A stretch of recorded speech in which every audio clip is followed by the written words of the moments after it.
Trop d'études et pas assez de sommeil me donnaient l'impression d'être un zombie. Le chocolat aiderait, non?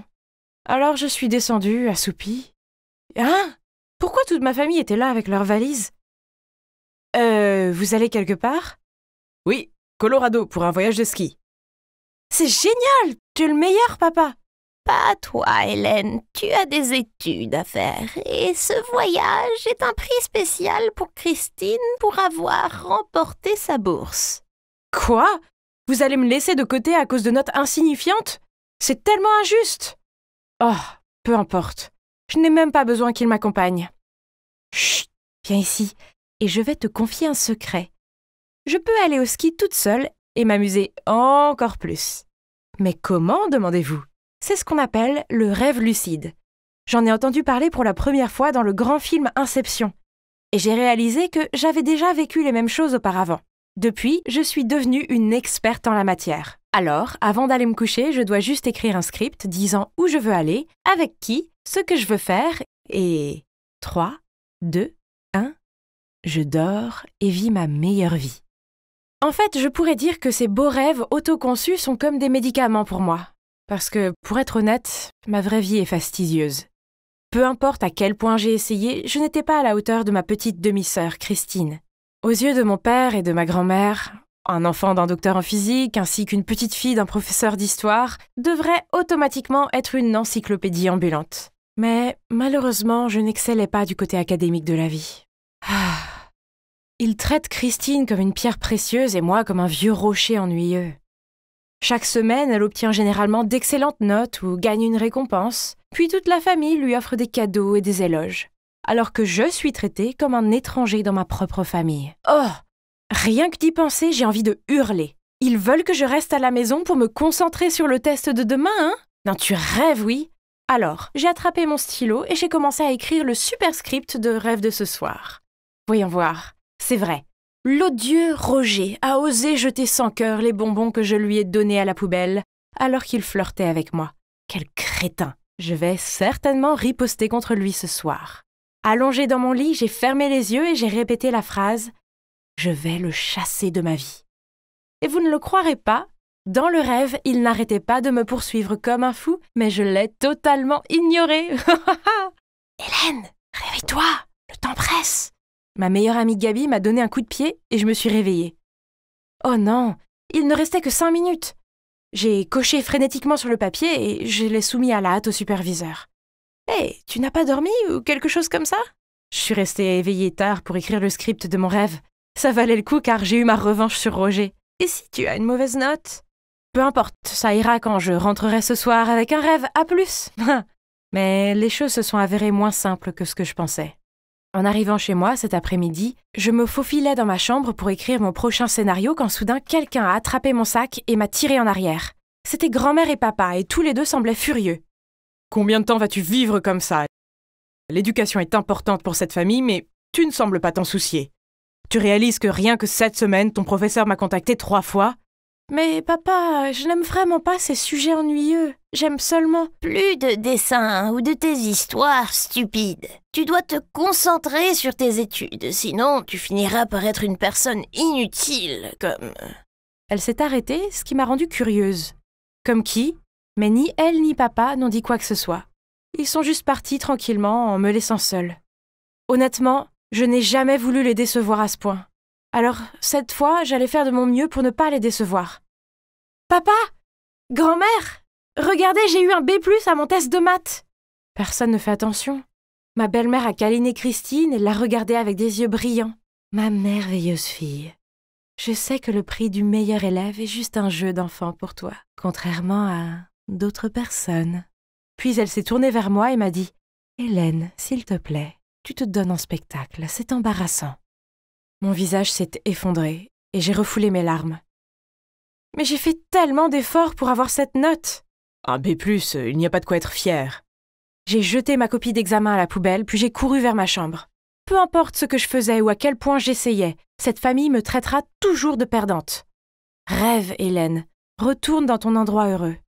Devant moi se trouvait le ciel cramoisi du coucher de soleil. J'avais scénarisé ce moment pendant si longtemps, allongée paresseusement sur la plage sans que personne ne se plaigne. Mais soudain, le ciel s'assombrit et les nuages grisâtres semblaient vouloir m'avaler. Hein?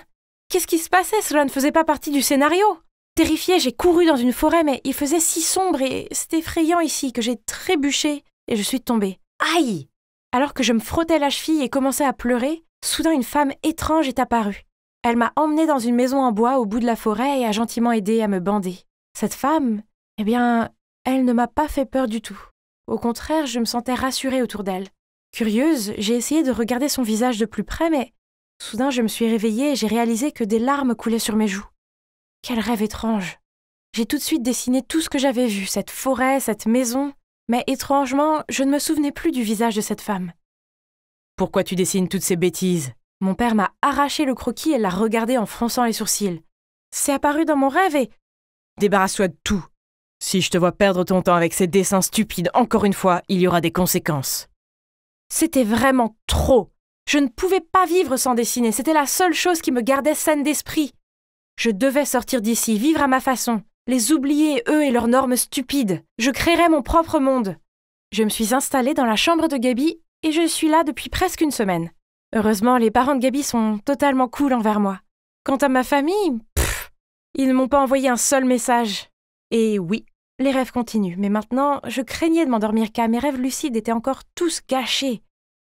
Parfois beaux, parfois mauvais. Et pour la plupart, ça ne s'est plus passé comme je le voulais. Jusqu'au jour où cette forêt effrayante est réapparue. Peu importe à quel point je criais pour me réveiller, je ne pouvais toujours pas sortir de ce cauchemar. Prise de panique, j'ai continué à courir et à courir dans l'espoir de trouver un endroit sûr, jusqu'à ce que j'ai vu cette femme. Et une fois de plus, elle a tendu la main pour m'aider. Cette fois, je ne manquerai pas ma chance. J'ai regardé attentivement son visage, me souvenant de chaque détail, et dès que je me suis réveillée, je l'ai dessiné. « Waouh, je ne savais pas que tu regardais ce genre d'émission. » Gaby a rigolé. « Quelle émission ?»« Regarde, c'est une célébrité, elle anime une émission télévisée que ma mère regarde parfois. » « Alors cette femme est une vraie personne ? Si oui, je dois la trouver. » Je ne savais pas vraiment ce qui se passait, seulement il y avait quelque chose qui me liait à cette femme et je devais comprendre ça. Heureusement, Gaby a un oncle qui travaille dans ce studio et il nous a laissé entrer pour rencontrer cette hôte en personne. Lorsque les caméras ont cessé de filmer, elle s'est retournée et m'a vue et ses yeux se sont élargis en signe d'alarme. « Hélène ? Hélène, est-ce vraiment toi ?» Puis elle s'est précipitée vers moi. « Hein ? Qu'est-ce qu'elle vient de dire ? Nous ne nous connaissions pas et c'était bizarre que ce sentiment ne me semblait pas étrange du tout. J'ai ressenti la même chaleur, comme quand elle avait pris soin de moi dans mon rêve. Alors qu'elle desserrait son étreinte sur moi et me souriait, j'ai dit « et tu es ?»« Chérie, c'est moi, ta mère. » C'est alors que j'ai réalisé quelque chose. Bien sûr, c'était ma mère. Regardez, nous avions les mêmes yeux. Inutile de dire que ce fut un énorme choc. On s'est longuement embrassés en larmes, puis maman m'a emmenée dans les coulisses, m'a apporté un verre d'eau, puis elle m'a tout raconté. Donc, après ma naissance, maman a été prise dans un scandale d'infidélité. Mon père craignait que cela ne nuise à sa carrière, alors il l'a chassée de la maison et ne l'a pas laissée me voir. Longtemps plus tard, elle a découvert que grand-mère était derrière tout, simplement parce qu'elle n'approuvait pas ce mariage. Alors elle a élaboré ce plan. Mais pourquoi n'as-tu jamais essayé de me trouver alors que tu as toujours vécu aussi près ? Oh non, ma chérie, j'ai toujours gardé un œil sur toi. Une fois, il y a des années, je t'ai vu jouer dans le parc. Tu avais les cheveux en couette et... j'ai essayé de t'approcher, mais ton père m'a menacée. Il est un homme très puissant qui est capable de détruire ma vie. Et je ne pensais pas que c'était juste de t'entraîner dans tout cela. Mais les choses ont changé maintenant. Je ne te laisserai pas seule. Plus jamais. Je suis entrée dans la maison, comme d'habitude, et tout le monde a arrêté ce qu'il faisait et m'a regardé avec dégoût. « Oh, tu es de retour. Si tu n'es pas prête à étudier correctement, n'essaye même pas de rester. » J'ai pris une profonde inspiration, puis j'ai dit « Vous ne pouvez plus me traiter comme ça. Je fais de mon mieux, et ce n'est pas juste que tu me punisses pour ce que je suis. Donc, je pars, et je ne reviendrai jamais. » Pfff, où iras-tu ? C'est alors que maman est entrée. Oh mon Dieu, vous auriez dû voir la tête qu'il faisait. Grand-mère avait vraiment l'air d'avoir avalé un essaim de guêpes. Je suis restée là, à vous laisser me manipuler et me contrôler. Eh bien, c'est fini. Je prends ma fille et nous allons avoir la vie que nous méritons toutes les deux. Puis, ignorant leurs mots de colère, elle a attrapé mon bras et m'a fait sortir de là. Alors, j'ai quitté la maison et j'ai emménagé chez ma mère. Maintenant, je dessine autant que je veux. En fait, ma mère me laisse créer une fresque sur le mur du salon. Ça va être fantastique quand ce sera terminé. Oh, et à propos des rêves lucides, je n'écris plus de scénario. J'ai plutôt réalisé que je ferais mieux de me concentrer sur ma réalité et de faire de moi la meilleure version de moi-même. Après tout, aussi génial que soit le monde des rêves, il est loin d'être aussi bon que l'expérience de la vie réelle. Oh, ça fait plus d'1 an. Et cet endroit est toujours le même. Je me suis dit. Soudain, j'ai remarqué un homme qui marchait devant moi. Il me semblait si familier. Est-ce que ça pourrait être lui? Alex! Je me suis précipitée vers lui et j'ai attrapé son bras. Il va certainement m'entendre cette fois. Mais quand il s'est retourné, oups, j'ai réalisé que ce n'était pas Alex, mais un inconnu. Martin Anderson. J'étais tellement gênée que je n'ai même pas pu le regarder dans les yeux. Désolée, ai-je murmuré en courant vers l'ascenseur. Ça doit être le destin. On se rencontre à nouveau. J'étais à l'extérieur du bâtiment quand j'ai entendu une voix. Je me suis retournée et il était là, le type que j'avais rencontré ce matin. « Bonjour, je m'appelle Martine », a-t-il dit et il m'a tendu la main. Avant que je puisse réagir, j'ai entendu quelqu'un m'appeler. C'était Tom, mon meilleur ami qui vient du Vietnam. J'avais un rendez-vous à midi avec lui, mais j'avais presque oublié.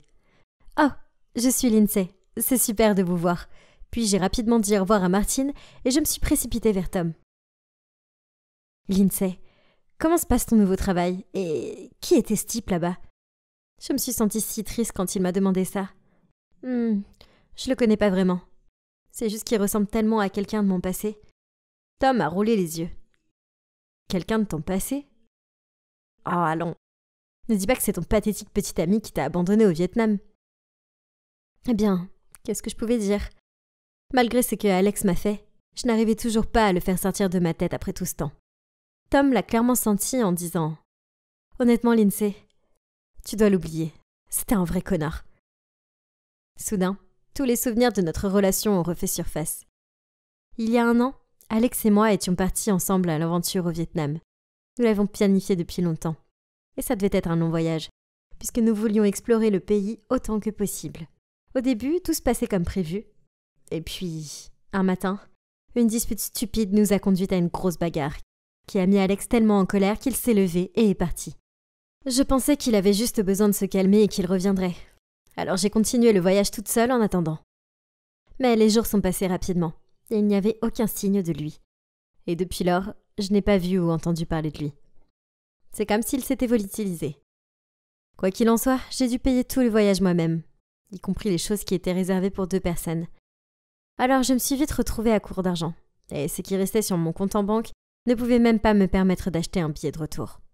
Alors j'ai demandé à ma mère si je pouvais lui en emprunter. Et c'est là qu'elle m'a dit ce qui s'était passé. Ma famille avait de gros problèmes à cause d'un scandale alimentaire dans leur restaurant. L'affaire était vraiment grave et ils avaient mis la clé sous la porte. Ma mère m'a donc dit de rester au Vietnam pour un certain temps, jusqu'à ce que les choses se soient calmées. C'est ainsi que je me suis retrouvée coincée au Vietnam pendant 1 année entière. Et le reste est de l'histoire. Je me suis tournée vers Tom et j'ai souri. Il avait été si bon avec moi. Tom, merci de m'avoir aidé à trouver un travail. Tu m'as sauvé la vie. Tom a souri et a dit « Non, je devrais te remercier. En fait, t'es la raison pour laquelle je suis ici aux États-Unis pour remplir mon master. Et tu sais quoi? Je veux toujours être celui qui est à tes côtés. Toujours. » Bon sang, c'était un peu embarrassant. Je ne savais pas quoi répondre, alors j'ai forcé un sourire poli. Oui, je pouvais voir qu'il avait des sentiments pour moi, mais je le considérais que comme mon meilleur ami. Et en plus, en ce moment, j'avais déjà du pain sur la planche. Donc, me voilà maintenant, dans l'entreprise qui appartenait à ma famille pour aider mes parents à résoudre ce scandale avec leur restaurant. Je sais que les allégations sont fausses et je suis déterminée à les aider à résoudre ce problème pour qu'ils puissent récupérer leur affaire. En attendant, je dois travailler sous les ordres du nouveau PDG, Monsieur Garcia. Bien, bonjour, précieuse princesse de la famille Stewart. Oh, Monsieur Garcia, ça fait longtemps que je n'ai pas vu ses yeux vifs. Quel honneur pour nous d'avoir la fille de l'ancien PDG comme employée. Ah, j'ai oublié de le mentionner, mais devinez quoi? Il se trouve que cet homme impoli est l'oncle d'Alex. Alors oui, c'était amusant. Et il y a quelque chose que je n'arrive pas à me sortir de la tête. La disparition d'Alex s'est produite exactement au même moment où l'entreprise de ma famille s'est effondrée. Coïncidence ou... J'irai au fond des choses. Depuis lors, j'ai fait beaucoup d'efforts dans mon travail, en espérant trouver des indices. Mais M. Garcia n'a jamais failli à me causer des ennuis sans fin. Heureusement, Martine était à mes côtés. Oui, c'est vrai, ce type que j'avais rencontré par hasard lors de mon premier jour de travail. Il m'a tellement soutenue. Il m'a même apporté le dîner quand je faisais des heures supplémentaires. Je veux dire, c'est trop mignon. Et plus je passais du temps avec lui, plus j'étais heureuse. Il y avait quelque chose de si familier en lui. Tom, cependant, n'était pas content de ça. Il avait postulé pour un stage dans notre entreprise et il travaillait dans le département de contrôle des fichiers. Tom était si grossier avec Martine chaque fois qu'ils se croisaient. Et ça me faisait si mal à l'aise. Une fois, Martine m'a proposé de me raccompagner chez moi. Et Tom m'a forcé à aller avec lui à la place en disant que c'était plus sûr. Il était si immature. Mais je n'avais pas de temps à consacrer à cela, car il y avait des choses plus importantes en jeu. Un jour, j'ai découvert qu'il y avait un indice qui pouvait me conduire à la vérité. Un document top secret qui était conservé dans le département de contrôle des fichiers. Il contenait toutes les activités commerciales d'avant la faillite de ma famille, ainsi que les détails sur la façon dont M. Garcia a repris l'entreprise. J'avais besoin d'accéder à ce document. Cependant, il y avait un problème. Les seules personnes qui pouvaient accéder à l'ordinateur où ce document était stocké étaient les membres de la famille d'Alex. Gros problème, n'est-ce pas? Bref, un soir, Tom et moi étions au restaurant et il agissait vraiment bizarrement. Soudain, il a dit « Lindsay, tu devrais rester loin de Martine. Il y a quelque chose de louche chez lui. » Ça m'a énervé. « Tom, je comprends pas. C'est quoi ton problème avec lui? »« S'il te plaît, écoute-moi d'abord. » Puis, il m'a dit ce qu'il avait vu. Une nuit, il est retourné au bureau parce qu'il avait oublié son téléphone et a vu Martine essayer d'accéder à des documents top secrets. « Demande d'accès, avait dit Martin. « Veuillez fournir le code d'accès, avait répondu le serveur. « Alexis Joseph Garcia, a-t-il dit avec confiance. Et le scanner d'iris a commencé à fonctionner. « Bienvenue, monsieur Garcia. Accès accordé. » Tom avait observé tout cela derrière la porte tranquillement. Et en seulement quelques clics, Martine avait réussi à accéder à tous les fichiers top secrets sans problème. Puis, il était parti rapidement par la porte de derrière. Je pouvais pas le croire. Si seule la famille Garcia avait accès à ces fichiers, comment Martine avait-il fait ça? Et comment connaissait-il le nom complet d'Alex? Bon, je devais payer plus attention à ce type. Au moins, il y avait eu le dossier de toute façon. Ça me suffisait. Je devais l'obtenir de lui. Quelques jours plus tard, j'ai prétendu que mon ordinateur portable était en panne, et j'ai demandé si je pouvais emprunter le sien pour envoyer quelques emails. J'ai rapidement vérifié ces fichiers, mais je n'ai rien trouvé. Où pouvait-il les garder? Puis un jour, je l'ai vu glisser une clé USB dans son sac. Eh bien, ça c'était louche. Peut-être était-ce ce dont j'avais besoin. Cet après-midi-là, je l'ai invité à prendre un café et j'ai décidé de laisser tomber mon téléphone afin de trouver un moyen d'atteindre son sac et de récupérer la clé USB. Malheureusement, ça ne s'est pas passé comme prévu. J'ai fini par renverser ma tasse de café et elle s'est répandue sur la manche de Martine. Il portait toujours des manches longues, même les jours de canicule. Mais bien sûr, le café s'était répandu partout. Alors il a rapidement relevé sa manche. Et c'est là que je l'ai vu. Une cicatrice qui remontait le long de son bras. Je suis restée bouche bée. Comment tu as eu cette cicatrice? Elle ressemble exactement à celle de mon ex. Alex avait la même cicatrice. Avant que je puisse en dire plus, Martine a fait un bond et a dit « Quelle cicatrice ?» Puis il a rapidement baissé sa manche. « Ne me mens pas, Martine. Je l'ai vue. Et je sais qu'il y a quelque chose qui cloche chez toi. Pourquoi as-tu accédé à la salle des serveurs à 22h? Et comment connais-tu le nom complet d'Alex? Dis-moi qui tu es. Je savais que tu avais quelque chose de familier. Dis-moi juste la vérité. » Oui, c'est moi. Alex. Il a parlé avec hésitation, puis m'a demandé de me calmer. Mais je ne pouvais pas le supporter. Les battements de mon cœur se sont accélérés. « Comment as-tu pu faire ça ?» J'ai crié. « Toi et ton oncle aviez prévu ça depuis le début ?» Lindsay, laisse-moi t'expliquer. J'ai eu recours à la chirurgie plastique, mais ce n'est pas ce que tu crois. Je suis de ton côté. Je veux faire tomber mon oncle et récupérer l'entreprise pour ta famille. S'il te plaît, crois-moi. Puis Martine, ou devrais-je dire Alex, m'a raconté toute l'histoire. Il s'est avéré que M. Garcia a tout planifié pour saboter l'entreprise de ma famille, et il a profité d'Alex pour l'aider à le faire. Lui, M. Garcia, a même inventé une histoire selon laquelle il y avait eu une querelle entre nos deux familles et que mon père avait essayé de causer la faillite de la famille d'Alex. ce qui avait poussé ses parents au bord du désespoir. Bien sûr, ça a mis Alex en colère, et il était protecteur de sa famille, et ça a nourri en lui un fort désir de vengeance. Mais après avoir aidé son oncle à reprendre l'affaire de ma famille, il a découvert que non seulement M. Garcia n'était pas son oncle, mais que lui-même, Alex, était aussi un orphelin. Apparemment, M. Garcia n'avait aucun lien biologique avec Alex, et il ne savait rien des parents défunts d'Alex. Cet homme malveillant manipulait les gens à son avantage de toutes les façons possibles. Alex était dégoûté d'avoir été utilisé et trompé de la sorte. Il a donc entrepris de se venger de son soi-disant oncle en changeant son identité et en révélant tout ce qui s'était passé pour rendre justice à ma famille. Il m'a ensuite montré tout ce qu'il avait obtenu grâce à des dossiers classés. Tous les coups bas que M. Garcia avait utilisés pour saboter et prendre le contrôle de l'entreprise. Il avait même mené l'entreprise sur une voie obscure en faisant des tas de bêtises illégales.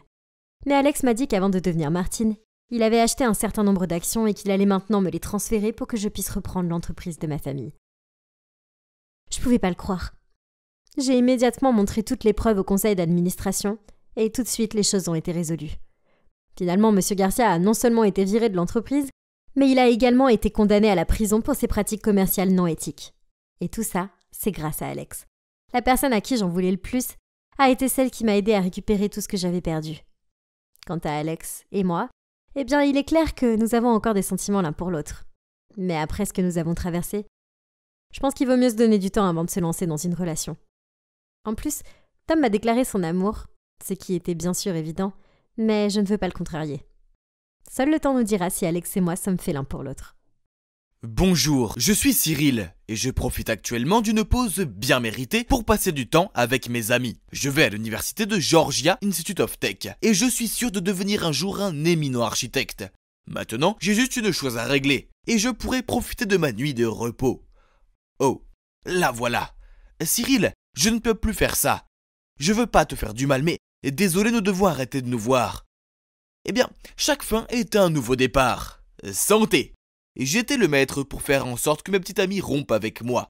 C'était génial, car de cette façon, personne ne pouvait m'accuser d'être mauvais.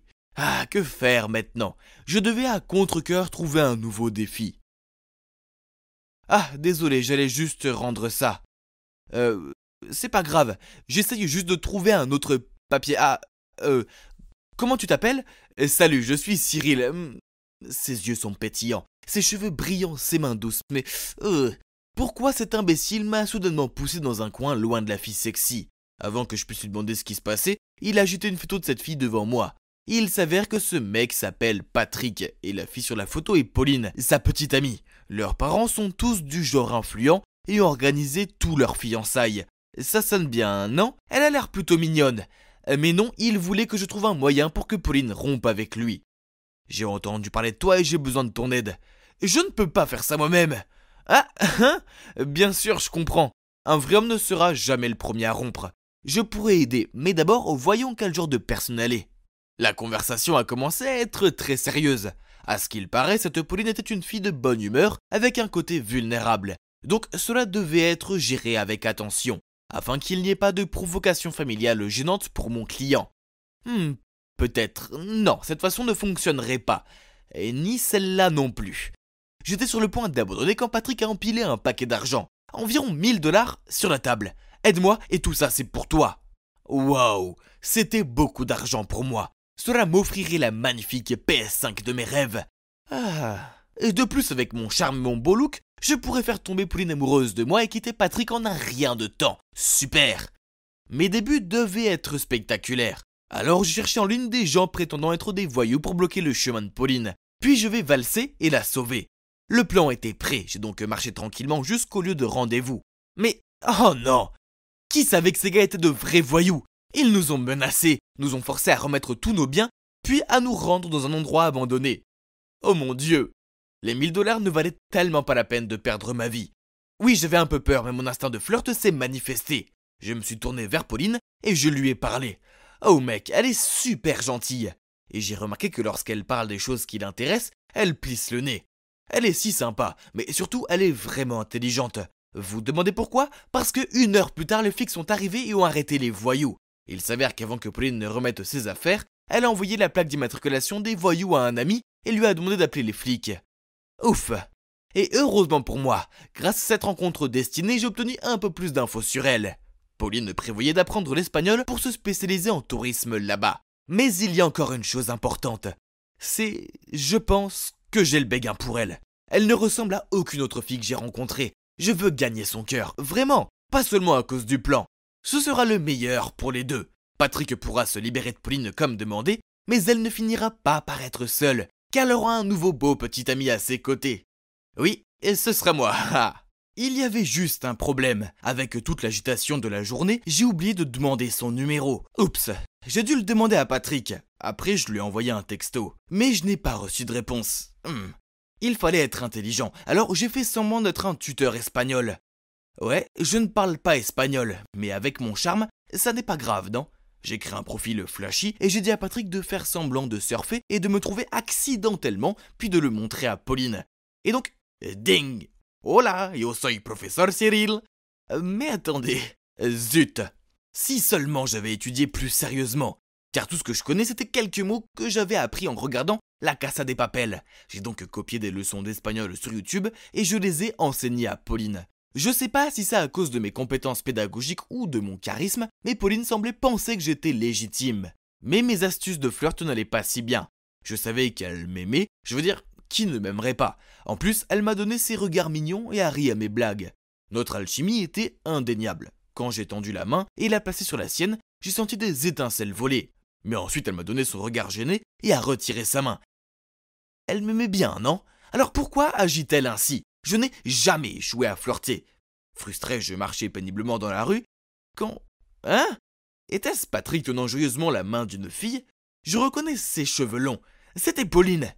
Burk, pourquoi elle ne quitte pas déjà son petit ami moche? Et pourquoi elle ne sort pas avec moi à la place? J'étais sur le point de partir, mais plus j'y pensais, plus je devenais rancunier. Alors j'ai soudoyé un petit garçon pour qu'il dise à Pauline « Pourquoi tu n'es pas avec Cyril, tricheur ?» Je veux dire, hein? Mais Patrick serait content car il avait maintenant une excuse valable pour rompre avec elle. Mais quand la fille s'est retournée, j'ai réalisé que ce n'était pas Pauline. La pauvre fille avait l'air abasourdie. Patrick a commencé à lui crier dessus et à tirer sur son bras si fort qu'elle a failli tomber. Hein? Où est le nerf, Patrick? Et ce n'était pas cool du tout. Il a levé la main pour la frapper, mais j'ai filé devant lui. Arrête, aucune raison de frapper une femme, frérot. Patrick m'a attrapé sur le col. Tu oses jouer des tours débiles avec ma Bella. La fille choquée s'est rapidement enfuie en voyant cela. Non, je pensais que c'était Pauline. Alors j'ai engagé le garçon pour te donner une excuse pour rompre avec elle. Calme-toi, frérot. Patrick a réévalué la situation, puis il s'est raclé la gorge et a dit « Eh bien, je m'ennuie avec Bella de toute façon, merci. » J'étais encore choqué par ce côté saccadé de Patrick quand il m'a dit « Au fait, tu peux arrêter le plan avec Pauline? Elle me plaisait maintenant. Elle est pleine de vie et moins collante récemment. » Il m'a dit qu'il continuerait à me payer puis a sauté dans un taxi. C'est la version de Pauline quand elle est avec moi. Je lui ai donné cette joie de vivre, espèce d'abruti. Peu importe, à partir de ce jour, il n'était plus mon client et je ne voulais plus de son argent. Je devrais dire à Pauline à quoi ressemblait vraiment Patrick. Alors je lui donnai rendez-vous dans un café et je lui ai tout raconté. Mais quand elle a surmonté le choc initial, elle m'a lancé « Je sais que tout cela fait partie de ton plan tordu. T'as menti sur le fait de parler espagnol et tu inventes ces trucs pour me séparer de Patrick. » Puis elle m'a jeté mon livre et s'est enfuie. Oh mec, ce Patrick est une vraie ordure. Mais je ne pouvais pas la blâmer de la croire plus que moi. J'avais vu de mes propres yeux comment il était un loup déguisé en mouton.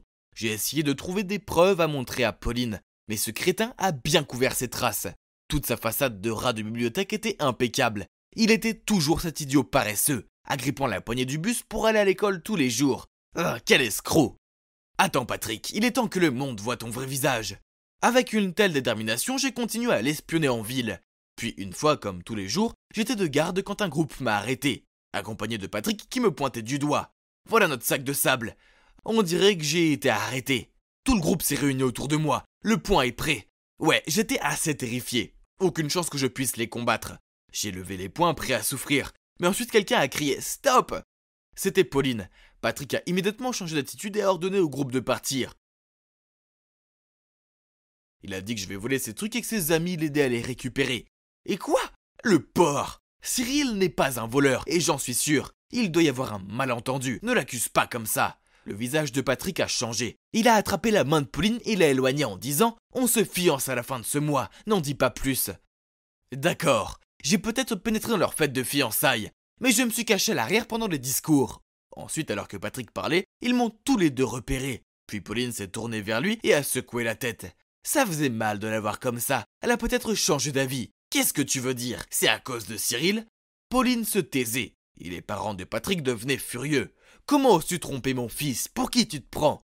Pauline, pourquoi cela arrive-t-il? Vraiment, Pauline, dis quelque chose. Sentant la pression et l'injustice, Pauline avait l'air désemparée alors qu'elle essayait de retenir ses larmes. Je ne pouvais pas supporter de la voir comme ça, alors je suis venu à sa défense. Tout le monde, calmez-vous. Pauline est la fille la plus gentille et incroyable, elle mérite mieux que cet abruti. Ne l'écoutez pas, c'est un voleur et a volé ma fiancée. J'en avais marre d'écouter ces calomnies, alors je l'ai frappé avec un coup de poing sur son visage. Ouais, la fête de fiançailles s'est transformée en drame. J'ai regardé l'épave devant moi, les conséquences que j'avais causées. D'accord, peut-être que venir ici n'était pas ma meilleure idée. En fait, tout était de ma faute car j'avais accepté d'aider Patrick en premier lieu. Ou je n'aurais pas dû être un imbécile dès le début. Dégonflé, je suis arrivé à la maison et j'ai vu que j'avais reçu un message de Pauline. Mon cœur s'est emballé quand je l'ai ouvert. Merci pour tout et essaye de pratiquer ton espagnol. Il est encore pire que le mien. Au revoir. Et c'est le dernier texto qu'elle m'a envoyé. J'ai passé un mois à essayer de la contacter, mais je n'ai reçu aucune réponse. J'ai enfin pris mon courage à deux mains pour aller chez Pauline. Mais on m'a dit qu'elle était partie en Espagne plus tôt que prévu. Peut-être que le choc était si grand que Pauline voulait quitter cet endroit au plus vite. Tout était de ma faute. J'étais le plus gros crétin de cette histoire et maintenant j'ai perdu cette fille. Hélas, la vengeance est un bonheur. Alors je suis entré. Je suis allé directement à la table de Patrick où il était ivre dans les bras des filles. J'ai pris une photo et l'ai envoyée à sa famille. Ce qui se fait la nuit apparaît le jour, mon ami. Quelques jours plus tard, après avoir été démasqués, les parents de Patrick avaient confisqué toutes ses cartes bancaires. Même sa copine actuelle l'a largué. Ha! Cela a donc scellé l'accord final de rupture pour mon client spécial. Et devinez où j'en suis maintenant? Je cherche la femme de ma vie, ben oui. Et cette fois, je vais m'assurer de ne pas tout gâcher. Maman, viens voir ce que Agnès a fait à ma robe. Oh non, quoi encore? Regarde ça, maman, c'est froissé. C'est entièrement de ta faute. Je t'ai dit que cela nécessite d'être lavé à la main, c'est-à-dire à la main. Oh, ne pleure pas, ma chérie. Je vais t'en acheter une autre. Tu peux donner celle-là à Agnès. C'est à toi maintenant. Nouvelle robe, heureuse, hein? On peut y aller, maman. On mangera une pizza après ça. J'en ai tellement marre des plats gastronomiques prétentieux d'Agnès. Bien sûr, ma chérie. Oui, je sais. On dirait une scène de Cendrillon, non? Mais ce genre de choses arrive tous les jours dans cette maison. Si j'avais été adoptée, il serait plus facile de comprendre pourquoi maman préfère ma sœur à moi. Mais non, je suis aussi sa vraie fille. Grandir avec Julia comme grande sœur a été un cauchemar. Elle a toujours été l'enfant chéri alors que j'étais traitée comme une épine dans le pied. Si quelque chose se cassait, c'était de ma faute. Quand Julia volait mes affaires, maman disait juste que je devais être flattée. Puis il y avait les fêtes d'anniversaire au fil des ans, Julia a tout eu. Des fêtes sur le thème des fées, des magiciens, un zoo pour enfants et des tours de cupcakes. Quant à moi, tout ce que j'ai eu, c'est une carte avec un billet de 20$ froissé à l'intérieur. C'était la même chose avec les études. Si elle obtenait un C après une série de D, maman la récompensait avec des bijoux et du maquillage. Et moi, un seul C sur les A habituels et maman disait « Oh, pourquoi est-ce que je me suis fait de faux espoirs ?» Parfois, je me demande si tout cela n'est pas dû au fait que Julia a toujours été jolie et populaire, qu'elle est en fait une version miniature de maman, alors que je suis plus réservée et que je ne ressemble pas vraiment à maman. Quoi qu'il en soit, bien que je vive dans une maison pleine de ténèbres et d'injustice, j'ai toujours ma propre passion qui est la cuisine. Je suis accro à ces émissions de cuisine à la télé et j'ai toujours essayé de les suivre. Mon rêve est de devenir chef de cuisine dans un restaurant 5 étoiles. À l'école, Julia m'ignore toujours. Elle traîne avec ce groupe de filles qui sont toutes obsédées par les mêmes choses, comme le maquillage, les vêtements à la mode et TikTok. Julia est vraiment magnifique. Il n'est donc pas surprenant que les garçons tournent autour d'elle pour attirer son attention. Bref, oublions Julia. J'ai ma meilleure amie Constance juste là. Oh, ma chérie, je te jure que si j'étais toi, je déchirerais ces vêtements juste pour me soulager. Bonne idée. J'ai dit en jouant avec mon plateau comme d'habitude. Ça a l'air si bon, très appétissant. J'ai levé les yeux et j'ai croisé le regard éblouissant d'un garçon. Bonjour, je m'appelle Roy, c'est très soigné de ta part. Avant que je puisse répondre, il a fait un clin d'œil et s'est dirigé vers sa table. Il a bien fait, sinon il aurait vu mon visage rouge comme une tomate. On dirait que quelqu'un est sur le radar du sexy gars. Tais-toi, il était juste gentil. Mais non. Ce soir-là, quand je suis rentrée chez moi, Roy m'a en fait envoyé un message. Et nous avons eu une très longue conversation. Il m'a même demandé de prendre le déjeuner avec lui le lendemain. Yes! C'était si excitant. Je suis entrée dans la cantine et j'ai trouvé Roy qui m'attendait déjà assis. Mais j'ai repéré le groupe de Julia qui passait par là. Et je ne veux pas avoir des ennuis avec ma méchante sœur. Alors, je pensais m'en aller. Mais juste à ce moment-là, Roy a souri et m'a fait un signe. « Oh mon Dieu, ce garçon sexy là-bas te fait signe, Julia !» Une fille a flatté Julia avant même que je puisse répondre à Roy. Julia a vite arrangé ses cheveux puis lui a souri maladroitement. Mais il est passé devant elle et s'est dirigé vers moi. « Tiens, pour toi. Quel plat de première classe avons-nous aujourd'hui ?» J'ai souri à Roy et je n'ai pas eu d'autre choix que de m'asseoir avec lui, ignorant le regard furieux de Julia. Malgré la situation embarrassante avec Julia, le déjeuner avec Roy était incroyable. On a commencé à traîner ensemble plus souvent après ça. Il est mignon, drôle et me soutient dans mes rêves culinaires. Et puis un jour, Roy m'a tendu un cupcake avec un cœur givré dessus et m'a demandé d'être sa petite amie. Youpi! C'était tellement magnifique. Alors bien sûr j'ai accepté, mais à la condition que notre relation reste discrète. Je n'avais jamais eu quelque chose à moi avant, alors si ma mère et ma sœur ne savaient rien de nous, elles ne pouvaient pas tout gâcher, non? Tomber amoureux est une chose magique. J'étais juste si heureuse et pleine de vie tout le temps. Même les corvées de maman et de Julia ne pouvaient pas me déprimer.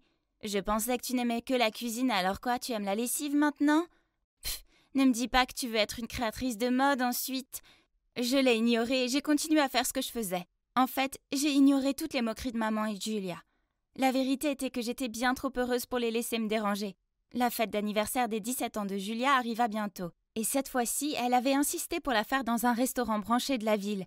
Tous nos proches et ses amis étaient invités, mais j'ai décidé de ne pas y aller. Personne ne voulait que je sois là, donc ça ne serait pas important. Mais à ma grande surprise, le jour de la fête, Julia a frappé à ma porte et m'a supplié de venir. « S'il te plaît, Agnès, je veux que tu sois là pour mon jour spécial. Ce ne sera pas pareil sans toi. » Puis elle m'a passé un sac et est partie. Je l'ai ouvert et à l'intérieur, il y avait la plus belle robe. D'accord, c'était étrange que Julia soit gentille, mais ça me faisait du bien de me sentir désirée pour une fois. Donc, on dirait que j'allais aller au bal. Waouh, la fête était incroyable. Je parle de bannières, de ballons, d'un stand entier consacré aux cadeaux, d'un menu ne servant que les plats préférés de Julia.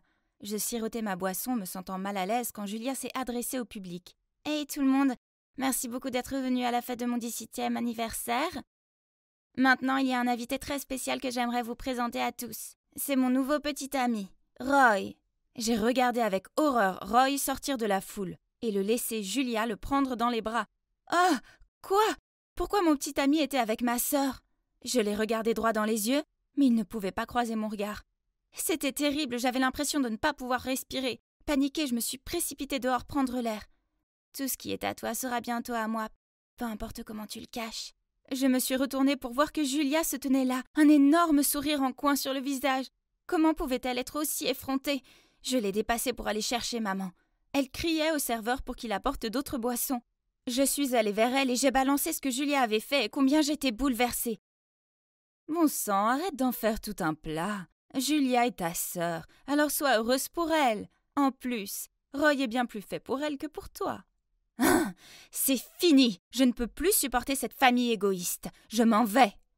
Ouais, vas-y. Disparais comme ton bon à rien de père l'a fait. Ce soir-là, je me suis rendue chez Constance avec un sac rempli de mes affaires et le visage en larmes. Cela ne pouvait être que temporaire, alors j'ai continué à chercher un autre endroit où rester. J'ai postulé pour un emploi de caissière dans une station-service ouverte 24/24. Au moins, j'avais un abri. Un soir, un homme ivre est entré. Il n'avait pas l'air très bien. Rien ne pouvait alléger mieux l'humeur d'une personne que de la bonne nourriture, n'est-ce pas?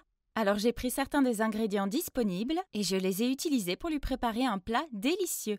« Merci beaucoup, ma chérie. Je m'appelle Case. Tu as un talent culinaire. Si tu veux une meilleure opportunité, viens me trouver. » Avant que je puisse le remercier, il était parti. Voyons voir, propriétaire de bar. J'étais pas assez grande pour travailler dans un bar. J'ai passé le mois suivant à jongler entre l'école et le travail et... Oh là là, c'était épuisant. Mais quand j'ai demandé mon salaire, mon patron m'a dit que puisque je n'avais que 16 ans, il ne pouvait me payer que pour beaucoup moins d'heures que celles que j'avais travaillées. Quoi? Ce n'est pas juste?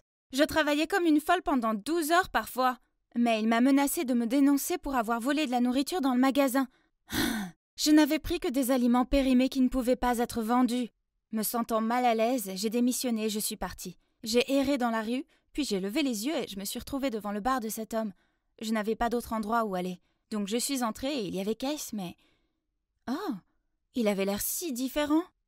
En plus de ce bar, je possède aussi un restaurant gastronomique en ville. Si tu veux, j'aimerais te former pour devenir une chef là-bas. Waouh, c'était tellement incroyable que j'ai pleuré de joie. Pour pouvoir rester au restaurant, je lui ai dit que mes parents étaient décédés et que je m'étais enfuie de l'orphelinat. Et l'homme a accepté sans me poser de questions. Le temps a passé et vous savez quoi? J'ai adoré travailler au restaurant. Quant à Case, c'est un homme au grand cœur. Nous sommes devenus si proches et il est devenu comme un père pour moi. Nous étions 2 personnes seules qui s'entraidaient. Alors c'était logique quand il a demandé à m'adopter. Un soir, j'apportais de la nourriture à une table et je me suis arrêtée net. Julia et Roy étaient assis là. En me voyant, Julia a ricané. « Ah, tu travailles ici? Ça explique pourquoi mes entrées étaient dégoûtantes. » Roy avait l'air d'être embarrassé et l'a supplié de se taire, ce qui n'a fait qu'empirer les choses. Puis en voyant ce qui se passait, Alex, le superviseur du restaurant, est venu à ma défense. Mais ça n'a fait qu'enflammer Julia. « Le client n'est-il pas toujours roi? Pourquoi tu défends cette fille stupide ?» Madame, c'est un restaurant gastronomique. Faites attention à vos manières. Agnès n'est pas seulement une chef très talentueuse, mais elle est aussi la fille du propriétaire, ce qui fait d'elle mon patron. Donc je pense que j'ai le droit de défendre mes supérieurs. Julia a roulé ses yeux puis s'est éloignée en colère, sans oublier de répondre « Attends un peu, Agnès !» Voyant mon visage triste, Alex m'a invité à sortir manger une glace après le travail. Case nous a joyeusement dit de partir et qu'il allait fermer le restaurant. Alors que je léchais ma glace, j'ai remarqué que les gens autour de nous criaient « Au feu! Au feu !» Alors j'ai tiré la main d'Alex et j'ai couru avec eux. Lorsque les flammes sont apparues, mon cœur s'est effondré quand j'ai réalisé d'où elles venaient. C'était le restaurant. Oh non! Case était toujours dedans. Sans réfléchir, j'ai foncé à l'intérieur pour le trouver. Il était impossible de voir avec autant de fumée, mais je ne pouvais pas abandonner. Soudain, j'ai commencé à avoir des vertiges et des étourdissements, puis un bras m'a rattrapé et m'a sorti de là. C'était Alex et à côté de lui se tenait Case. Ouf! Quelques jours plus tard, la police a appelé Case. Ils avaient trouvé le coupable de l'incendie. Dès que je suis entrée dans le poste de police, je n'en croyais pas mes yeux. C'était Julia. Mais le plus surprenant, c'est que quand Case a vu maman, ils ont tous les 2 pâli et ont lancé des regards étonnés. Hein? Est-ce qu'ils se connaissaient? Donc oui, il s'avère que Case est mon père et celui de Julia. Quand papa était jeune, il ne travaillait pas, mais passait juste toute la journée dans la cuisine. Donc il était toujours méprisé, grondé par maman. À la fin, il n'a plus supporté qu'elle le rabaisse, alors il est parti. Seulement sans qu'il le sache, maman était enceinte de moi à ce moment-là. Donc elle a menti sur le fait que papa s'est enfui avec sa maîtresse. J'ai compris maintenant. Elle me méprise parce que je ressemble à papa, pas à elle. Dès que Julia a réalisé qu'il était notre père et qu'il était riche, elle a fait son numéro de petite fille douce et l'a supplié d'être à nouveau son père. Mais il l'a regardé d'un air sévère et lui a dit « Ton incendie aurait pu tous nous tuer. Maintenant tu dois vivre avec ça. » Puis il a pris mon bras et m'a fait sortir de là. J'ai toujours cru que ma vie serait meilleure un jour, mais je n'avais jamais imaginé qu'elle serait aussi bonne que ça. J'ai maintenant un père formidable, un travail qui me passionne et des gens qui se soucient vraiment de moi à mes côtés. C'est la preuve que toute situation peut finir par s'arranger à la fin. C'était une journée normale et ennuyeuse à l'épicerie. J'empilais du lait dans le réfrigérateur quand Camilla, ma collègue de travail, est venue me dire « Leila, tu dois m'aider, j'ai un rendez-vous demain soir, mais je suis occupée. Tu pourrais y aller à ma place. » Attends, quoi? Je ne connais même pas ton rencard. En plus, j'ai un petit ami, Lorenzo, tu te souviens? Elle a commencé à m'expliquer ce service de rencontre et m'a assuré qu'il était 100% légal. Il s'agissait principalement d'hommes solitaires qui voulaient de la compagnie. Tout ce que j'avais à faire était de leur parler et bien sûr, les câlins et les baisers sont strictement interdits. Et à la fin du rendez-vous, il me payait. Non, merci. Pas question que je fasse ça. Après mon travail, je suis rentrée chez moi et j'ai vu ma propriétaire devant ma porte. Elle s'est mise à me crier dessus que je lui devais encore 5 mois de loyer et que si je ne payais pas avant la fin de la semaine, elle me mettrait dehors. Je l'ai suppliée de me donner plus de temps, mais c'était inutile. Mon Dieu, que faire? Où pourrais-je trouver autant d'argent dans un délai aussi court? Oh, attends une minute. Et le service de rencontre de Camilla? On dirait que je n'avais plus le choix. Alors, je l'ai appelée et j'ai accepté d'aller à ce rendez-vous. Je suis donc là pour mon étrange soirée de rendez-vous. J'ai mis la robe la plus basique que j'ai pu trouver. Oh là là, je me suis sentie nerveuse. Je ne sais pas quoi dire ni comment agir. Oh, ça doit être lui.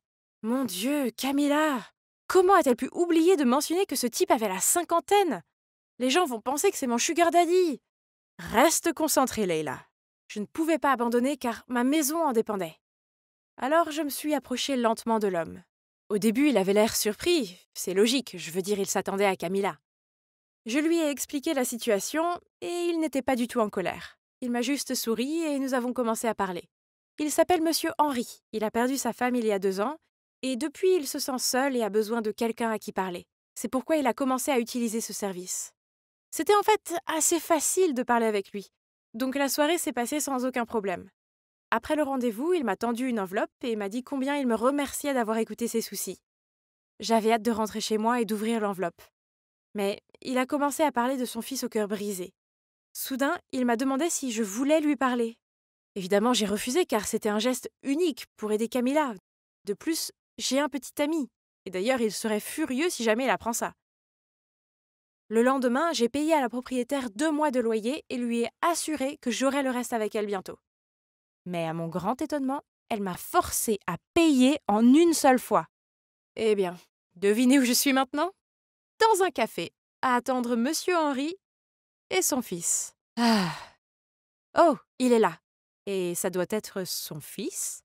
Bon sang, pourrait-il avoir l'air encore plus ennuyé? Bonjour, je suis Leila, enchantée. Arrêtez ça, je suis ici seulement parce qu'il m'y a forcé. Alors finissons-en. Leila, merci d'être venue. Voici mon fils, Léon. Ne faites pas attention à son attitude. Puis Monsieur Henry nous a laissés seuls. Bon sang, Léon était un sacré cas. Si je lui posais des questions, il se contentait de hausser les épaules ou de renifler. Et quand il a finalement parlé, il a dit de façon sarcastique « Alors, Leila, j'espère que l'argent en vaut la peine ?» Quoi? Quelle impolitesse! Puis il a continué. Tu dois être désespérée. Tu n'as pas honte de toi? Oh! C'était la personne la plus grossière que j'avais jamais rencontrée. Mais oui, j'avais désespérément besoin d'argent. Alors j'ai pris une grande respiration et j'ai commencé à lui parler de moi. À la fin du rendez-vous, je lui ai dit au revoir et je suis partie. Quelle expérience désagréable! Mais au moins, c'était la fin, non? Pas du tout. Monsieur Henry m'a demandé de rencontrer Léon plusieurs fois. Qui étais-je pour refuser? J'avais besoin d'argent. Mais Léon commençait à me taper sur les nerfs, car tout ce qu'il faisait, c'était s'affaler sur son siège, avaler sa boisson et ne rien dire. Donc c'était à moi de faire toute la conversation. J'ai commencé à lui raconter toutes sortes de choses sur mon passé, ma famille et mes amis, et même sur mes projets d'avenir. Et Léon est resté assis là, à tout écouter. Et ça s'est finalement terminé et Monsieur Henry m'a payé pour que je n'ai plus jamais à rencontrer Léon. Parce que les dernières semaines avaient été occupées à sortir avec Monsieur Henry et son fils, je n'avais pas beaucoup vu Lorenzo. Donc le week-end dernier, je l'ai invité chez moi et j'ai cuisiné pour lui. Nous étions sur le canapé à nous câliner en regardant un film quand Lorenzo a dit d'un ton sérieux « Leila, nous devons parler. » Mais soudain, mon téléphone a sonné. C'était Monsieur Henry. Je me suis rapidement précipitée sur le balcon pour décrocher. Il voulait que je sois la compagne de Léon au mariage de son fils aîné et il était prêt à payer le double. Oh, cela semblait horrible, mais en plus du loyer, je devais aussi payer les frais d'université et la nourriture et mon maigre revenu de l'épicerie était loin de couvrir tout cela. J'ai donc accepté à contre-cœur. Quand je suis retournée à l'intérieur, j'ai demandé à Lorenzo ce qu'il voulait me dire. Il a répondu avec hésitation qu'il devait partir en voyage d'affaires pour 2 semaines. Peut-être que c'était mieux car je pouvais partir avec Léon sans m'inquiéter pour mon petit ami. Oh, je me sentais si coupable! Je jure que c'est la dernière fois que je fais ça. Léon est venu me chercher et dès qu'il m'a vue dans ma robe, il a insisté pour que je ne porte pas une chose aussi laide. Oh, il était tellement grossier! Je lui ai dit que je n'avais rien d'autre, alors il m'a conduite à une boutique de robes et a demandé au personnel de m'apporter la plus belle robe du magasin pour l'essayer. Oh mon Dieu, elle était magnifique! J'étais bouleversée quand je me suis vue dans le miroir. Eh bien, j'étais vraiment superbe dans cette robe. Et Léon devait le penser aussi car il ne pouvait pas détacher ses yeux de moi. C'est une honte que je ne puisse pas me le permettre. Mais avant que je puisse l'arrêter, il a continué et l'a payé. Oh, quelle frustration! J'attendais que le mariage commence pendant que Léon flirtait avec quelques filles. Dieu merci, Lorenzo n'était pas comme ce crétin. Puis, tout le monde a rejoint sa place et le mariage a commencé. Le marié s'est dirigé vers l'hôtel dans ce costume luxueux. Mec, ça doit être bien d'être riche. Mais, n'est-ce pas... C'est Lorenzo! Mon Lorenzo! Nos regards se sont croisés et il avait l'air aussi choqué que moi. Mais au lieu de courir vers moi et de tout m'expliquer, il m'a juste ignoré et a continué avec le mariage. J'ai dû les regarder prononcer leurs vœux, échanger les alliances et s'embrasser. J'ai cru que j'allais m'évanouir d'une minute à l'autre. Puis, à la réception du mariage, Léon m'a traîné vers Lorenzo et m'a présenté comme sa petite amie. Une véritable folie. Puis une jolie fille a distrait Léon à nouveau et il a couru après elle. Alors Lorenzo m'a immédiatement tiré vers la cage d'escalier. « Pourquoi es-tu ici avec mon frère? Est-ce que tu m'as trompé tout ce temps? Sérieusement? Et toi alors, je ne suis pas celui qui vient de se marier? » Laisse-moi t'expliquer, ce n'est pas ce que tu crois. À ce moment-là, Léon est apparu et a demandé pourquoi nous étions là à discuter. Je lui ai répondu que j'essayais de trouver les toilettes. Puis je lui ai demandé de me ramener chez moi car j'avais mal à la tête. C'était si troublant. Comment mon parfait petit ami pouvait-il être marié à quelqu'un d'autre? Il n'arrêtait pas de m'envoyer des SMS disant qu'il voulait me rencontrer. Oh! Je suppose que je dois au moins l'écouter. Le lendemain, je l'ai rencontré au musée où nous avons eu notre premier encart. Donc, sa femme, Sandra, est la fille d'un homme d'affaires fortuné qui possède l'une des plus grosses sociétés de la ville. L'entreprise familiale de Lorenzo est très endettée, alors son père l'a forcé à épouser Sandra pour sauver l'entreprise. Crois-moi quand je te dis que je n'ai aucun sentiment pour Sandra, c'est juste du business. Je n'aime que toi.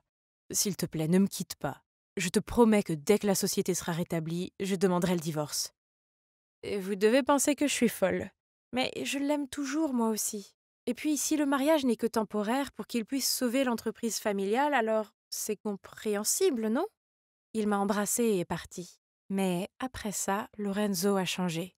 Chaque fois que je l'appelais, il me disait qu'il était occupé et qu'il me rappellerait, mais il ne l'a jamais fait. Je suppose que la vie de couple le préoccupait. Comme si cela n'était pas assez frustrant, j'ai dû supporter Léon. Il n'arrêtait pas de venir chez moi et de m'embêter. Une fois, il est arrivé ivre, se plaignant de son ex-petite amie qui venait d'épouser quelqu'un d'autre. Oui, évidemment, c'est loin d'être pire que mon petit ami, actuel, qui vient de se marier. J'ai essayé de le mettre dehors, mais il s'était déjà endormi sur mon canapé. Le lendemain matin, Léon a trouvé dans la cuisine une photo de moi et Lorenzo et a demandé pourquoi nous étions dessus. Alors je lui ai expliqué que nous étions un couple. Léon a commencé à rire et à me traiter de ridicule. Nous nous sommes disputés et à la fin je l'ai fait partir. Je me fiche de ce que tout le monde pense. Je crois à Lorenzo. Puis, quelques jours plus tard, je sortais du collège quand j'ai vu Monsieur Henri qui m'attendait. Il a poussé un léger soupir puis a dit « Je vais être bref. Reste loin de Lorenzo. Il est marié. Leila, je t'aime bien, mais si tu essayes de perturber le mariage de Lorenzo, je n'hésiterai pas à te compliquer les choses. » Oh mon Dieu! Je n'arrive pas à croire que Léon m'ait dénoncé. Oh! Quel grand gamin! En colère, j'ai pris mon téléphone et lui ai dit ce que je pensais. Oh mon Dieu! Je ne peux pas croire que t'as parlé à ton père de moi et Lorenzo. Tu es un vrai crétin. Laisse-nous tranquilles et occupe-toi de tes affaires. Si tu fais confiance à Lorenzo, alors c'est ton problème. Mais il n'est pas aussi innocent qu'il le prétend. Lui et papa feraient tout pour l'entreprise. Qu'est-ce que ça veut dire? J'ai raccroché sans le laisser dire un mot de plus. Cet abruti n'a même pas essayé de dissimuler son action. Je ne pouvais pas les laisser faire. Je devais me battre pour nous. Le lendemain, je suis entrée directement dans le bureau de Monsieur Henri, même si sa secrétaire a essayé de m'en empêcher. Je lui ai dit en face que je n'abandonnerais jamais Lorenzo malgré ses menaces. Et tu sais quoi? Forcer ton fils à se marier juste pour sauver l'entreprise fait de toi un lâche. Monsieur Henri a éclaté de rire. Eh bien, ce qui s'est passé ensuite était loin d'être drôle. Il s'avère que c'était l'idée de Lorenzo d'épouser Sandra. Léon avait raison, les deux feraient tout pour l'entreprise. Une autre chose, Léon n'a pas dit à Monsieur Henri pour Lorenzo et moi.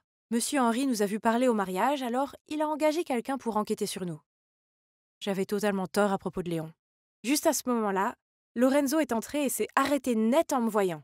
« Leila, qu'est-ce que tu fais ici ?»« Sale menteur! Je ne peux pas croire que je t'ai fait confiance !»« S'il te plaît, écoute-moi. » J'ai pris le café glacé du bureau de Monsieur Henri et je l'ai jeté sur le visage menteur de Lorenzo. On est fini! Submergée par les émotions et me sentant comme une énorme idiote, je me suis précipitée dans le bar le plus proche pour noyer mon chagrin. J'étais sur le point de boire mon 4e verre quand une main m'a arrêtée. Oh, Lorenzo peut-il me laisser tranquille? Mais c'était Léon. Pourquoi es-tu si gentil avec moi? Je t'ai blâmé pour l'avoir dit à ton père. Tu devrais me détester. Parce que je t'aime bien. J'ai eu l'impression que la pièce tournait en entendant ces mots. Puis tout s'est lentement éclairci. Léon était dévasté quand sa petite amie a rompu avec lui. Mais puis il a découvert qu'elle l'avait fait pour être avec son frère. Oui, vous avez bien entendu, son ex n'était autre que Sandra.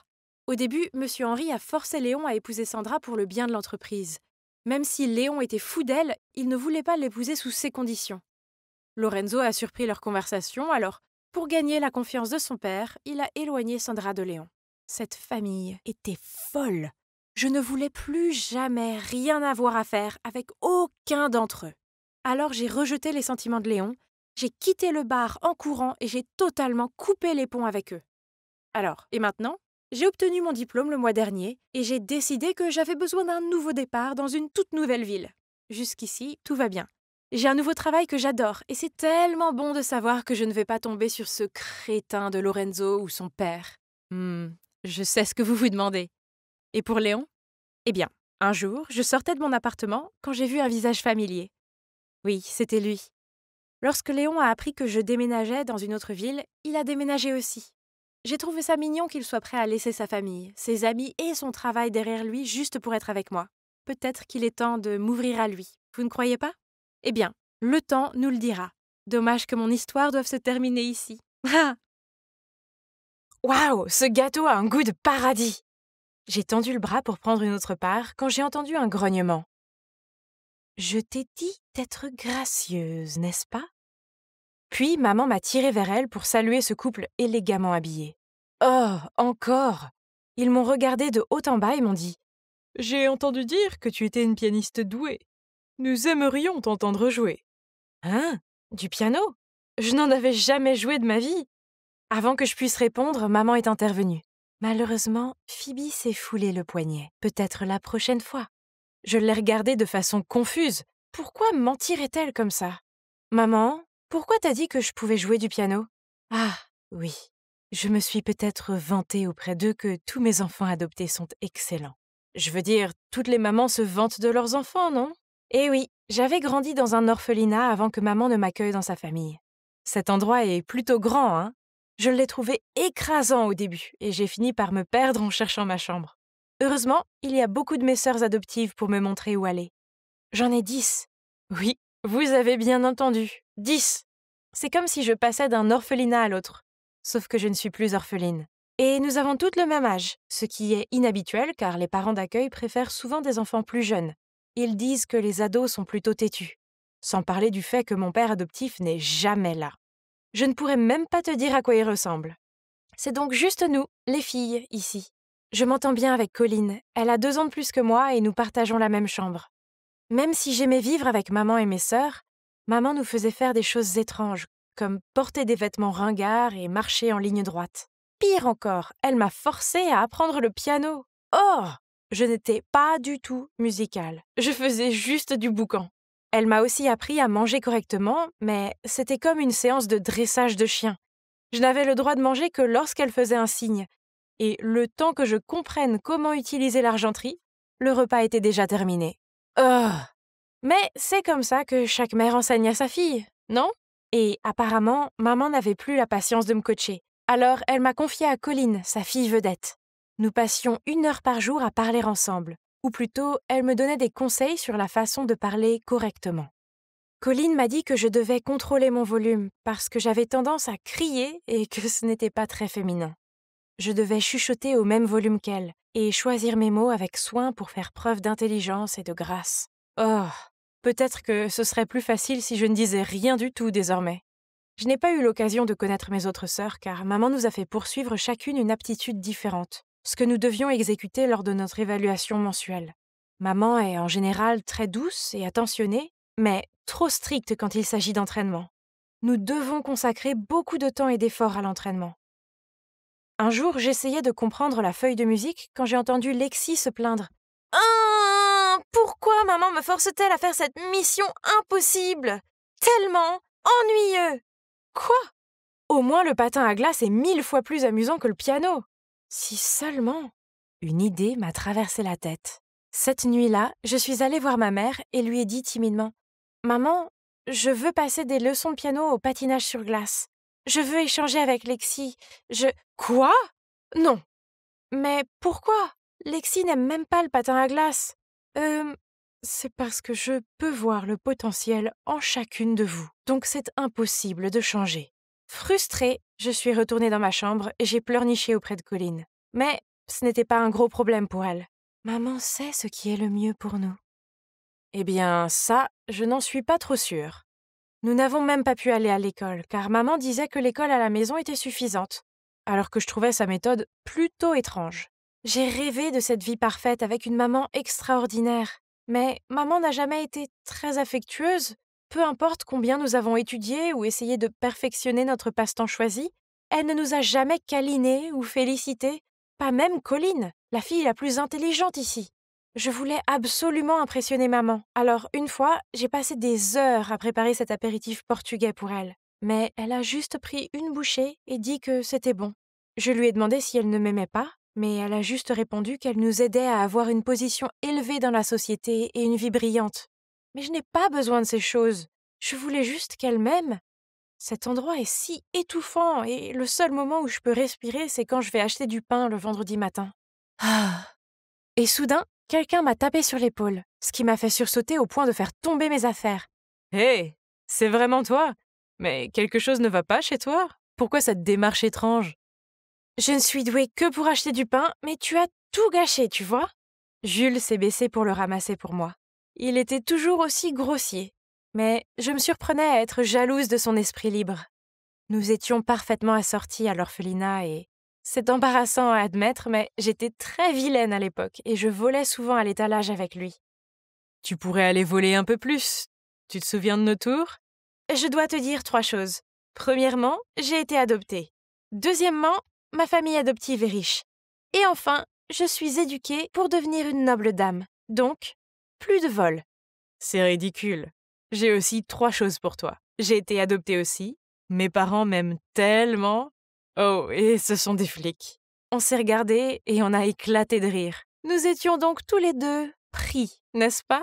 Jules et moi, nous nous sommes assis sur un banc pour rattraper le temps perdu. Et quand j'ai parlé de ma nouvelle famille, il m'a interrompu. Ça me semble étrange. Pourquoi n'adopte-t-il que des adolescentes? Et à quoi servent ces leçons et ces évaluations mensuelles? Puis, Jules a insisté sur le fait qu'il allait enquêter sur ma famille adoptive. C'est idiot. Mais c'est quand même amusant de retrouver un ami. Et nous avons convenu de nous voir tous les vendredis. Et voici ma première évaluation. Bien sûr, je ne pouvais même pas jouer une simple mélodie, donc j'ai dû étudier 3 heures de plus chaque jour.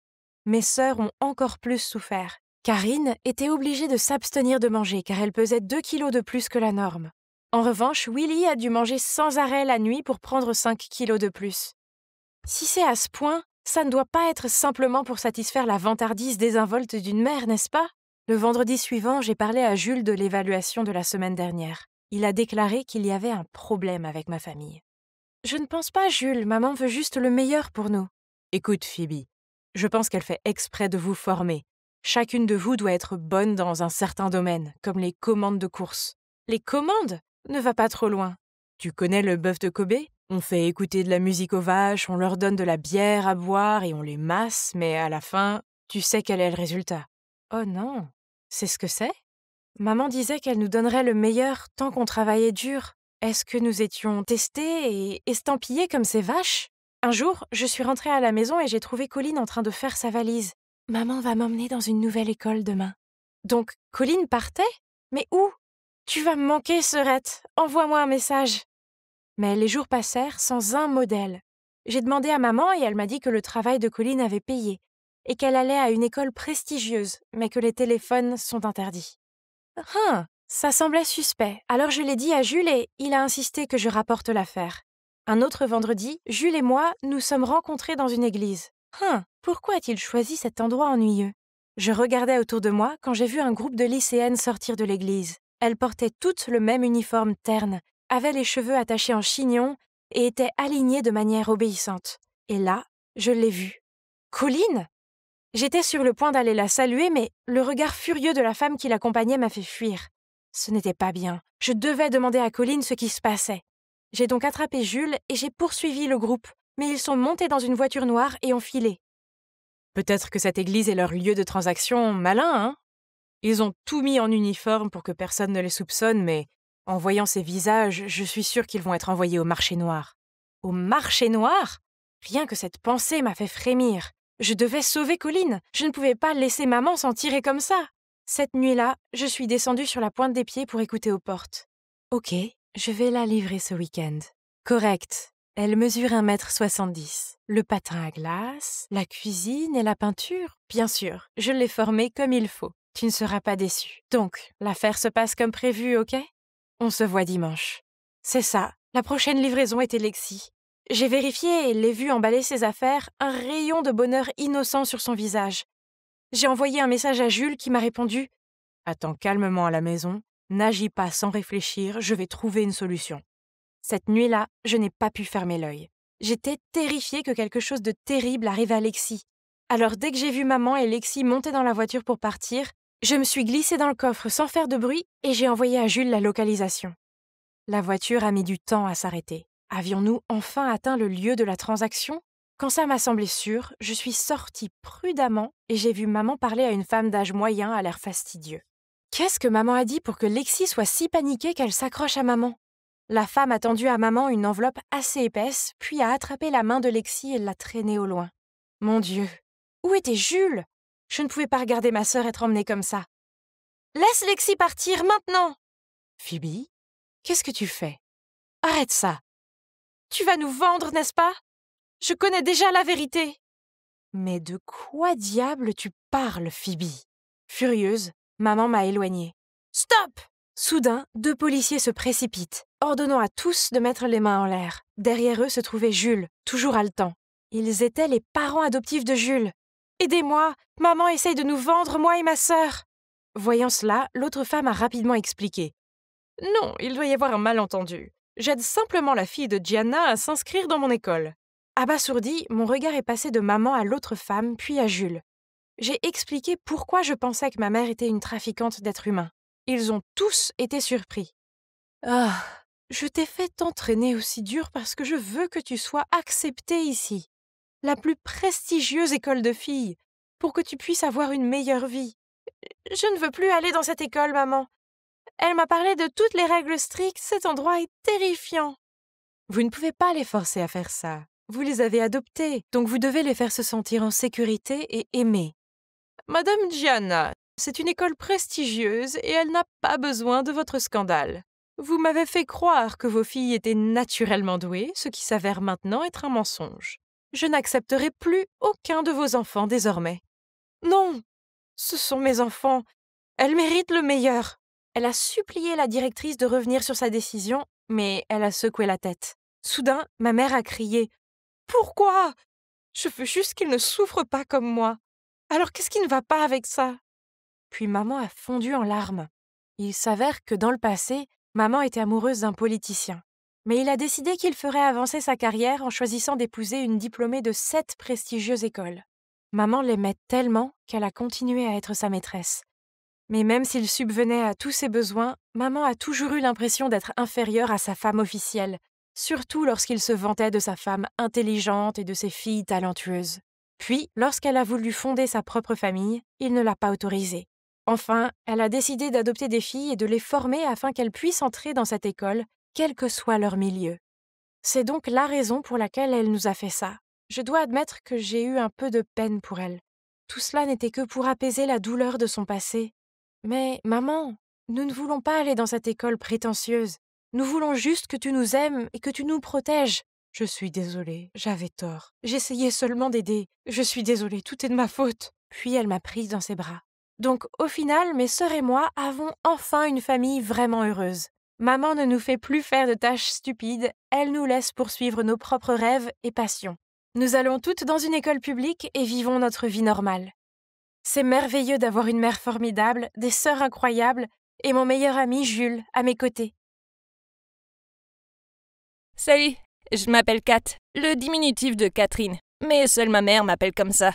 Mon père est indien et ma mère est américaine. Ils se sont rencontrés quand ils travaillaient ici, puis sont tombés amoureux, se sont mariés et m'ont eu. Malheureusement, ça n'a pas marché, et ils se sont séparés avant ma naissance. En Inde, quand on se marie, c'est pour la vie. Mais mes parents ont quand même divorcé, donc la raison de cette séparation devait être très sérieuse. Si grave que jusqu'à ce jour, je ne sais toujours pas. Chaque fois que je posais la question, mes parents m'ignoraient et changeaient de sujet. De toute façon, j'ai toujours vécu avec ma mère, mais mon père habite tout près. La plupart des enfants issus de foyers brisés détestent ne pas avoir leurs 2 parents à proximité tout le temps. Mais ça ne m'a jamais dérangée. Ne vous méprenez pas, j'aime mon père et tout. Mais je suppose que ce que je n'ai pas connu ne peut pas me manquer. De plus, j'avais un problème bien plus important à régler. Bon, alors ne riez pas. Écoutez-moi. Je suis un garçon manqué. Un fait que ma mère déteste. Yep, je déteste porter des jupes et des robes. Ou quoi que ce soit de girly et de pailleté. Burk, donnez-moi des shorts, des baskets et un t-shirt baggy, n'importe quand. Et puis, je ne comprends pas pourquoi certaines filles passent leur temps à se maquiller. Pourquoi voudrais-je me faire passer pour une poupée vivante, juste pour impressionner les gens? Allons. Je ne m'entendais pas très bien avec les autres filles. Je suppose que je n'avais rien en commun avec elles. Je ne me souciais pas de faire du shopping et de regarder des comédies romantiques. Non, je préfère taper dans un ballon ou jouer à des jeux vidéo. Mon meilleur ami est un garçon qui s'appelle Harry, et je le connais depuis toujours. C'est lui qui m'a appris à faire du skateboard. C'est une véritable montée d'adrénaline. Maintenant, je vais à peu près partout sur un skate. Je suis comme un vrai Bart Simpson. Toute ma vie, ma mère m'a jeté des regards désapprobateurs. Depuis l'époque où je n'ai invité que des garçons à la fête de mon 6e anniversaire, et où j'ai arraché les bras des poupées qu'elle m'avait données, et où j'ai refusé de bouger quand elle m'avait inscrit à des cours de ballet. Je n'étais tout simplement pas une fille du genre à prendre le thé avec des poupées et des ours en peluche, et je ne comprenais pas pourquoi elle ne pouvait pas m'acheter des camions et des figurines à la place. En plus de ça, maman m'a habillée uniquement en jupe et en robe. Je n'avais pas d'autre choix que de les porter, et d'endurer l'école en me sentant tellement mal à l'aise. As-tu essayé de jouer au foot avec une robe à froufrou? C'est ridicule. Les autres garçons devaient toujours attendre que je redresse ma jupe. Ou essayer de trouver les épingles à cheveux qui tombaient de mes cheveux. Je veux dire sérieusement, ces choses étaient tellement nulles. Lorsque j'ai eu 12 ans, j'en avais assez de porter des vêtements de fille, juste pour faire plaisir à ma mère. Alors j'ai porté des vêtements confortables que j'ai eus de mon cousin, sous les robes hideuses que j'ai enlevées sur le chemin de l'école. J'en avais aussi tellement marre de mes cheveux longs et ennuyeux qu'un jour, je me suis faufilée chez le coiffeur après l'école et je me suis fait couper les cheveux. Un soir, je me reposais sur le canapé quand ma mère a pointé mes cheveux et m'a dit d'une voix horrifiée « Catherine, qu'est-ce que tu t'es fait ?» Je n'avais pas réalisé que la façon dont je m'étendais laissait apparaître une partie de ma coupe. J'ai juste haussé les épaules et j'ai répondu « Ce sont mes cheveux, je peux donc en faire ce que je veux. »« Pourquoi tu voudrais te rendre moche ?» cria-t-elle. « Ce n'est pas moche, c'est cool !» Ma mère avait l'air tellement choquée. Elle m'a punie pendant 1 mois. Et pendant ce temps-là, elle m'a à peine adressé la parole. Les chamailleries ne se sont pas arrêtées là. Au cours des années suivantes, il semblait que chaque petite chose que je faisais l'agaçait. Qu'il s'agisse de mâcher un chewing-gum ou de refuser de porter une robe au mariage de ma cousine, tout ce que je faisais la rendait dingue. En de nombreuses occasions, elle m'a crié qu'elle souhaitait que je sois normale. Je n'ai pas compris. Mes amis et mes professeurs ne me traitaient pas comme une alien. Alors pourquoi ma mère le faisait ? Une fois, alors que j'étais sur le point de partir faire du skateboard avec Harry, elle m'a même accusée d'être lesbienne. J'ai juste roulé des yeux en réponse. Pour information, je ne le suis pas. J'ai déjà eu le béguin pour des garçons. D'un autre côté, mon père est beaucoup plus cool que ma mère. Il est tout à fait d'accord pour que je sois un garçon manqué. Une fois, il m'a même envoyé une boîte cadeau avec un maillot de sport et un short vraiment cool. Je l'ai mis dans ma garde-robe pour le cacher à maman. Mais elle a quand même réussi à le trouver et l'a jeté à la poubelle. Quand je lui ai demandé pourquoi elle avait fait ça, elle m'a répondu « Si tu veux vivre comme un garçon à ce point, tu devrais emménager avec ton père. » Ça m'a rendue tellement furieuse que j'ai fait un sac et suis allée chez mon père. Il a été terrassé par ce que maman avait fait. Mais il m'a quand même dit que je devais lui pardonner et que je ne pouvais pas vivre ici pour de bon avec lui, car il ne pouvait pas être à la maison tout le temps et prendre soin de moi comme le faisait maman. Ouais, c'est vrai. Il savait plutôt que maman ne laisserait jamais ça arriver. C'est comme si elle me détestait, mais qu'elle voulait toujours que je sois là, pour avoir quelqu'un sur qui râler. Je suis restée quelques jours avec mon père, jusqu'à ce qu'il parte en voyage d'affaires, puis j'ai dû rentrer à contre-cœur à la maison, même si je boudais toujours un peu. Puis la bombe est tombée alors que je venais d'arriver à la maison. Maman m'a fait asseoir et m'a dit qu'elle sortait avec un nouveau type appelé Max. Waouh! Je savais que maman et moi n'étions pas proches, mais je ne savais pas qu'elle sortait avec un nouveau mec. Nous organisons le mariage et bien sûr je veux que tu sois demoiselle d'honneur. Mais tu devras porter une robe. Quoi?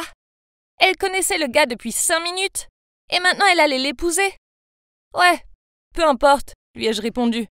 Ma mère avait l'air surprise. C'est tout? Tu n'as vraiment aucun problème avec ça? Je me suis levée et suis montée dans ma chambre en disant « Ouais maman, ça me va. Je te soutiens pour faire ce que t'aimes, pas comme toi qui me gronde toujours pour mes préférences. » J'ai senti ma mère s'agiter sans regarder en arrière. Ha! J'avais gagné ce coup. Max a donc emménagé. Avec sa fille Tyler, une adolescente d'1 an plus jeune que moi, qui fréquente la même école. Parlons plutôt d'une Barbie.